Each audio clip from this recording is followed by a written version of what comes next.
राम राम दोस्तों। भले ही परिवार में सबके पास मोबाइल फोन हो, किंतु समय देखने के लिए घर में एक दीवार पर घड़ी तो अवश्य होती है, क्योंकि यह सदियों से हमारे घर का हिस्सा रही है। यदि घर में कहीं भी दीवार घड़ी ना हो तो बहुत अजीब लगता है।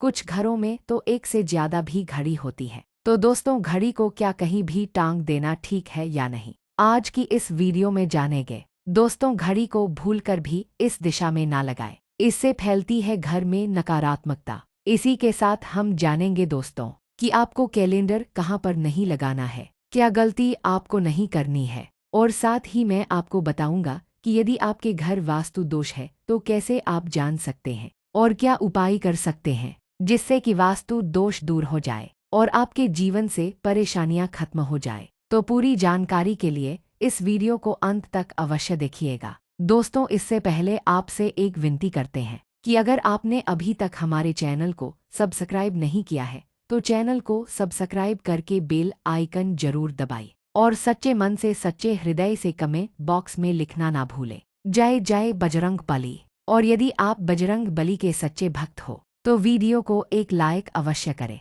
दोस्तों, हम सभी के घर में घड़ी का प्रयोग किया जाता है। घड़ी जो बीते समय और आने वाले समय के बारे में हमें सूचित करती है। यदि हमारे जीवन पर सबसे ज्यादा किसी का प्रभाव पड़ता है तो वह है समय का। हर किसी का समय एक जैसा नहीं होता। अच्छे और बुरे समय सभी के जीवन में आते रहते हैं। समय चक्र का चलना कायम ही रहता है। समय किसी के लिए नहीं रुकता। किंतु यदि हम आपसे कहें कि आप अपने समय को अच्छा बनाने के लिए कुछ उपाय कर सकते हैं तो आपको यह सुनकर कैसा लगेगा? जी हाँ, हम बात कर रहे हैं घर में लगी घड़ी की, जिसे हम रोज निहारते हैं, पर कभी यह नहीं सोचा होगा कि यह घड़ी हमारा समय बदलने और अच्छा समय लाने में मदद कर सकती है। दोस्तों, हम कई बार जीवन में छोटी छोटी चीजों को नज़रअंदाज कर देते हैं, किंतु वही कुछ चीजें हमारे भाग्य पर अच्छा बुरा प्रभाव डालती हैं।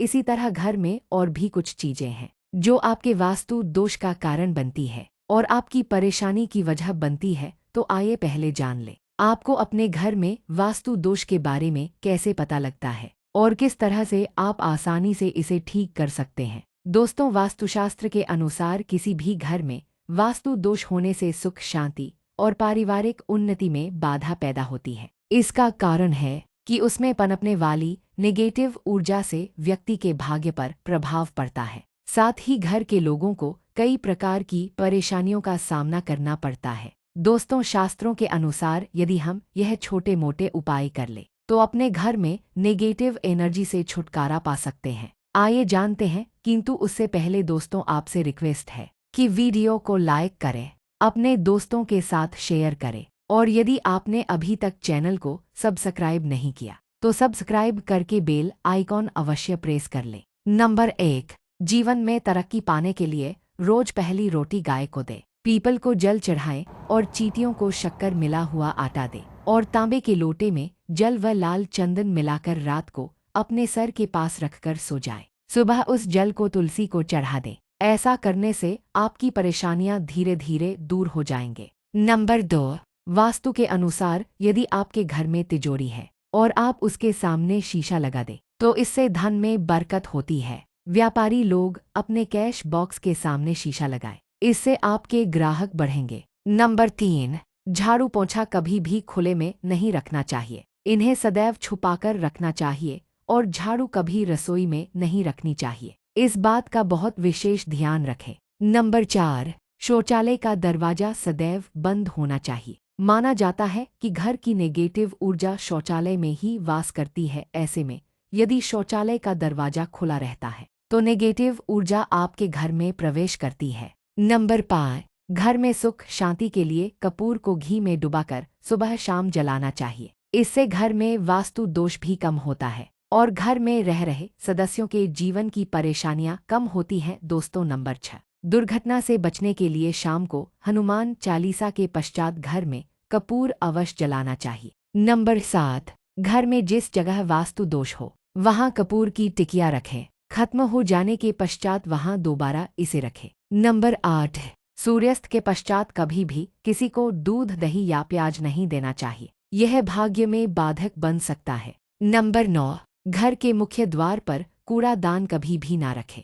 नंबर 10, घर में टूटा हुआ कांच या शीशा कभी भी नहीं होना चाहिए। नंबर 11, अच्छे भाग्य के लिए सुबह नहाते समय पानी में थोड़ा सा कपूर का तेल मिलाएं। शनिवार को चमेली का तेल भी मिला सकते हैं, उससे आपके भाग्य का उदय होगा। नंबर 12, लक्ष्मी की कृपा पाने के लिए रोज रात को रसोई अच्छी तरह से साफ करके चांदी की कटोरी में कपूर और लौंग जलाएं। यह प्रक्रिया रोज की जाए तो घर में बरकत बनी रहती है और माँ लक्ष्मी जल्द ही ऐसे घर से आकर्षित होती है। ऐसे घरों से नकारात्मकता दूर रहती है। नंबर 13, घर के सोने वाले कमरे में पौधे नहीं लगाने चाहिए, इससे आपके ऊपर नेगेटिव प्रभाव हावी हो सकता है। नंबर 14, घर में पूछा लगाते समय पानी में सेंधा नमक डालें। सादे नमक का भी आप उपयोग कर सकते हैं, किंतु दोस्तों सादे नमक ज्यादा फलदायी होता है। आपको शुभ फल जल्द ही प्राप्त होंगे। दोस्तों, घड़ी की सही दिशा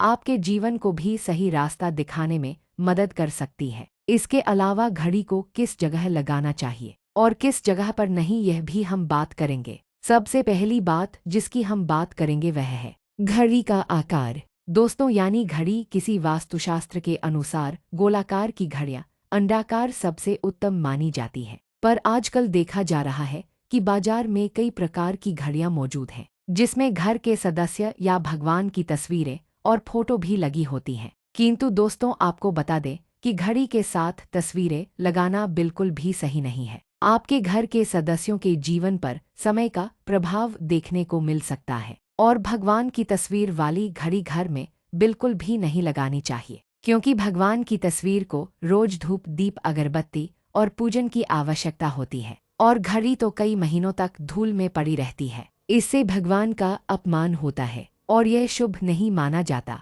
हो सके तो घड़ी का आकार और अंडाकार ही पसंद करें। घड़ी का अंडाकार होना हमारी पृथ्वी के आकार को दर्शाता है, इसीलिए घड़ी कभी भी 3 कोनी या 4 कोनी घड़ी नहीं खरीदनी चाहिए, क्योंकि यह नुकीली आकार की होती है और वास्तु के अनुसार नुकीली चीजें नेगेटिव ऊर्जा का संचार करती है। दोस्तों, अगली बार जिसका आपको ख्याल रखना है वह यह है कि घड़ी को स्वच्छ रखें, साफ सफाई का ध्यान रखें, धूल ना जमा होने दें और कहीं से भी घड़ी टूटी फूटी नहीं होनी चाहिए। दोस्तों, जैसा कि हम सभी चाहते कि हमारे जीवन में सब अच्छा और बेहतर होता रहे, तो उसके लिए हम खुद को संवारे रखते हैं, नए कपड़े और आभूषण पहनते हैं। उसी प्रकार अपने घर की घड़ी को स्वच्छ और नए जैसा ही रखना चाहिए, यानी कहीं से भी टूटी फूटी नहीं होनी चाहिए। समय समय पर घड़ी पर छड़ी धूल और जालों को साफ करते रहे, जिससे आपका भाग्य भी धुंधला नहीं पड़ेगा। दोस्तों, कई घरों में आदत होती है कि पुरानी घड़ी को बनवाकर ही चलाते हैं। एक जगह नई घड़ी आई तो पुरानी किसी और जगह लगा देते हैं। ध्यान रखें, घर में पुरानी या फिर टूटी हुई या धूल छड़ी हुए और बंद घड़ी तो बिल्कुल भी ना रखें, क्योंकि इससे घर में नकारात्मकता और दरिद्रता का आभास होने लगता है। बंद पड़ी घड़ी को घर में रखने से व्यक्ति के जीवन में नए अवसर नहीं आते और वह अपने कार्य में कामयाबी प्राप्त नहीं कर पाता। अगली बात जिसका आपको ध्यान रखना है वह है घड़ी की सही दिशा। घड़ी को कभी भी दक्षिण दिशा में नहीं लगाना चाहिए। दक्षिण यमलोक की दिशा मानी जाती है। काल का अंतिम चक्र यहीं से शुरू होता है, इसीलिए वास्तुशास्त्र में इस दिशा को घड़ी के लिए अशुभ माना गया है। घर में घड़ी को उत्तर दिशा, पूर्व दिशा या पश्चिम दिशा में आप लगा सकते हैं, किंतु ध्यान रखें कि घड़ी को कभी भी मुख्य द्वार, कमरे के दरवाजे या आने जाने के लिए उपयोग किए जाने वाले दरवाजे के ऊपर भी नहीं लगाना चाहिए। इससे आपके आने जाने की गति और चर्या पर पड़ सकता है। दोस्तों, घड़ी के साथ कैलेंडर का भी ध्यान रखें। जहां घड़ी समय का प्रतीक है तो वहीं कैलेंडर उससे जुड़ी तारीखों का लेखा जोखा बताता है। कैलेंडर को पूर्वी और उत्तरी दिशा की दीवार पर कभी भी नहीं लगाना चाहिए, यह इससे वास्तु दोष उत्पन्न होता है। और कृपया करके अपने घरों में नए कैलेंडर के साथ पुराना कैलेंडर कभी भी ना लगाएं। दोस्त, घड़ी और कैलेंडर दोनों ही आने वाले समय के सूचक हैं, जो हमें आगे बढ़ने की प्रेरणा देते हैं। उन्हें समय के अनुसार ही लगाना चाहिए। इस बात का सदैव ध्यान रखें कि घड़ी का समय सदैव सही होना चाहिए। बहुत से लोगों की आदत होती है घड़ी का समय आगे या पीछे रखते हैं, तो यह गलती आप ना करें। समय सदैव सही रखें, इससे आपको कभी भी समय का काल चक्र और दुष्ट परिणाम प्राप्त नहीं होता। यह छोटा सा आप काम करके देखिए, छोटी छोटी बातें हैं जिसका आपको ध्यान रखना है। दोस्तों, रखी हुई घड़ी और पुराना कैलेंडर आपके भाग्य को भी रुकावट से भर देता है। इसीलिए वक्त के साथ आगे बढ़ते रहने के लिए घड़ी और कैलेंडर को बदलते रहिए। और कैलेंडर को कभी भी अपने सोने के कमरे में ना लगाए। इसे कभी मुख्य द्वार पर टांगे, यह शुभ नहीं माना जाता। पुरानी घड़ी किसी को दान में देना शुभ माना जाता है। इससे आपके मन से बुरा समय निकल जाता है। इसीलिए यदि आपके घर में कोई पुरानी घड़ी है जो टूटी फूटी, तो उसे तुरंत घर से बाहर निकाल दे। दोस्तों, घर के उत्तर दिशा में देवी लक्ष्मी की ऐसी तस्वीर लगाए जिसमें वह कमलासन पर विराजमान हो और स्वर्ण मुद्राएं गिरा रही हो। ऐसी तस्वीर लगाना शुभ माना जाता है। इससे घर में समृद्धि का वास होता है। साथ ही अगर आप उत्तर दिशा में तोता की तस्वीर लगाएंगे तो पढ़ाई करने वाले बच्चों के लिए काफी फायदेमंद होगा। दोस्तों, पूर्व दिशा के घर में सूर्य यंत्र की स्थापना करें। पूर्वमुखी घर में मुख्य द्वार के बाहर ऊपर की ओर सूर्य का चित्र या प्रतिमा लगाएं। इससे घर में सकारात्मक ऊर्जा का संचार होता है और नकारात्मक ऊर्जा के प्रवाह में कमी आती है। नौकरी और कारोबार के मामले में यह शुभ फलदायी होता है। दुनिया भर में लोगों की अलग अलग चीजों को लेकर अलग अलग राय है। भारत में भी कई चीजों को शुभ और अशुभ की श्रेणी में रखा जाता है। इसी कड़ी में कुछ बातें ऐसी भी होती हैं जो अंधविश्वास फैलाती है। जैसे बहुत से लोग कुत्ते का रोना, बिल्ली का रास्ता काटना, रात में नाखून काटना आदि को अशुभ मानते हैं। ऐसे ही कांच या शीशे का कोई सामान टूटना भी बहुत से लोग अशुभ मानते हैं। हालांकि कुछ लोगों का यह मानना भी है कि कांच का टूटना शुभ फल देता है, लेकिन वास्तु के हिसाब से देखा जाए तो कांच शीशे का टूटना अशुभ नहीं होता बल्कि शुभ होता है। लेकिन टूटे कांच को घर में रखना जरूर अशुभ हो सकता है। भारतीय वास्तुशास्त्र में शीशा सबसे महत्वपूर्ण चीज मानी जाती है।